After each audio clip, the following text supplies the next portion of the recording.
दर्शकवृन्द नमस्कार तथा हार्दिक स्वागत गर्न चाहन्छु।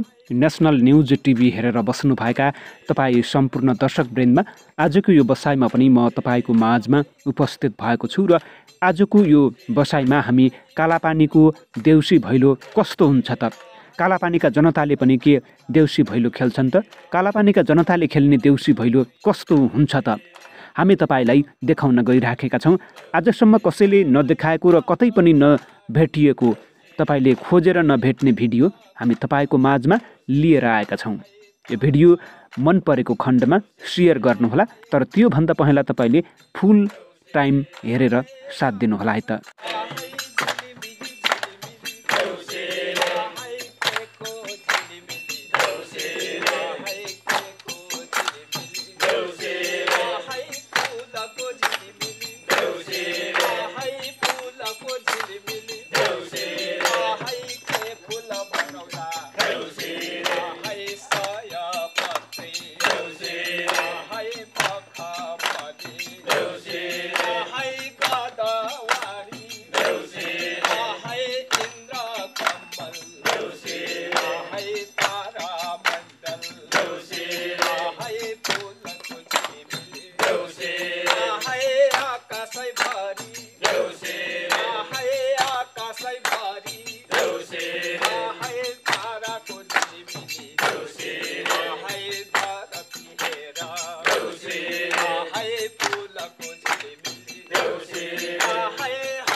Hey,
दर्शकवृन्द, तपाईँलाई भिडियो हेरिसकेपछि कस्तो लाग्यो?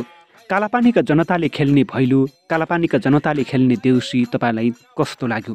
कृपया मन परेको खण्डमा सेयर गर्न नभुल्नुहोला र कमेन्टमा आफ्नो प्रतिक्रिया पनि दिन नभुल्नुहोला। त्यसै गरी एक सेयर गरेर यो बारेमा धेरै नेपालीहरूलाई जानकारी गराउने तपाईँको पनि कर्तव्य हो।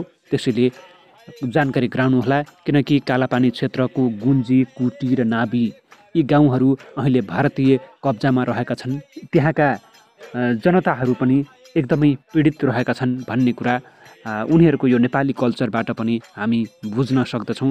हुन त त्यहाँका जनताहरू विशेष गरी अहिलेका पुस्ताहरू चाहिँ हिन्दी भाषा बोल्दछन् र नेपाली बुझ्न उनीहरूलाई अलिकति गाह्रो नै पर्छ, तर पनि उनीहरूले आफ्नो पहिचान, आफ्नो कल्चर चाहिँ भुलेका छैनन्।